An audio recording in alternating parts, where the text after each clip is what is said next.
Hi there, in this video I'm going to show you where you can find some pre-written email templates and sequences that you can automate.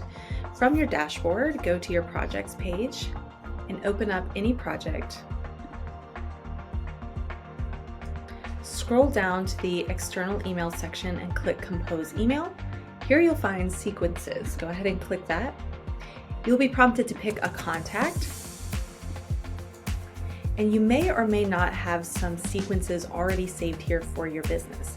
If you don't, or if you'd like some more, click New Sequence, and you can create your own sequences from scratch, or you can start from some of our pre-made templates. So as you can see here, we have 8 pre-made sequences, each one with a series of emails within.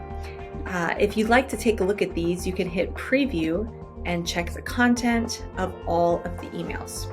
Once you're ready to use one of these, you can click Use and Customize, and here is how you can make changes and adapt these to fit the needs of your individual business. So you want to add a subject line, a template name, and here is where you can adjust when the email sends. So let's imagine that you want to send the welcome email on day 1 and the other 3 each sequential day afterward. You'll want to open up each email and adjust right here the days. Click Update Step and set them up to your liking in that way. You can also use personalization tokens here. These will auto-populate based on the data stored in each project's page. And that's the use of sequences. For any questions, reach out in the help chat and we'll be happy to help you. Happy selling!